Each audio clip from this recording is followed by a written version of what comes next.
Yesi mahobo. Bamdiki, imimika, maguta kunyarwa kaimi. Ndatozoona kuti wakasekerera benzi richigeza, rotoguma radya zvese nesipo. Ndikufambira nyaya dzako German, ende ndaona zvapera nemisodzi yako iwewe. Iwe, noruva mwana wako akagomera naye manzi. Panapa unotozomhanya defeat nguva hombe waibata. Mahwani, kuitira hasha wewe kupedza time. Madam bosi varimo here umu ndine mhoi ndinavo. Wati kana wasvika upinde. Zve, hauchionaka, ndokutaura manje kwawakuita uko. Sakura kamasora ari pasaidi pejirawo waya. Pamwe togona kuti ngokuitira ma102 nabhebhi wangu kana mwedzi wapera waibata. Like really?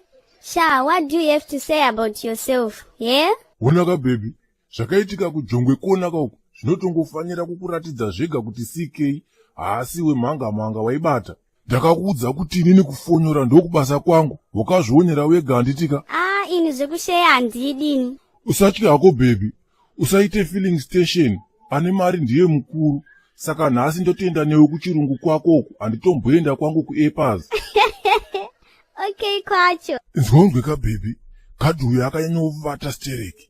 Mudzinge basa handichatombomuda panapa. Ndeukupenga bhebhi. Mai baby, hausi wakuzvinyanya here apa sha. Anyways, chimbondiudzoka nyaya dzekurokesheni sha. Sha, rimwe zuva zvangu ndakatoreleza padheni pandairoja.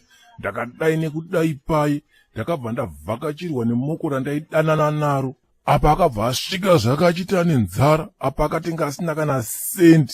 Chitarisaone apa mumba makange musina kana chikafu bhebhi. Saka wakabva waita sei? Sha, ndakatongoona kuti ndakange ndisina kana option.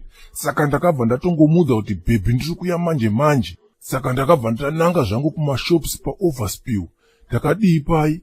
Ndakabva ndanosvika hangu pasupermarket ndobva ndapinda ndobva ndanomhidzura full chicken.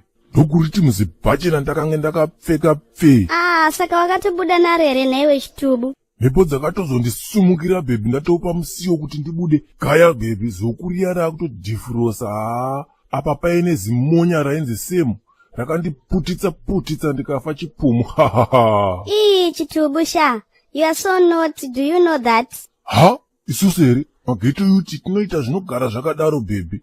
Gaya, ndakazoenda kudriving school ndichinonyepedzera kunge ndisingagone kudhiraivha mota.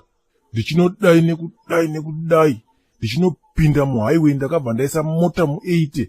Ndakuisa maindiketa kuti ndiovertake. Instructor ndobva angoisa ma-emergency brake. Ndobva atondikandira panze. And you are so funny. Saka handeika kumba zvedu bhebhi. Bhati rangariraka kuti iwo uri gonyeti, ini ndiri makanika. Saka ubva waibata kametsi yacho. But gonyeti wazondinyanyira sha. At least dai wati Mini Cooper.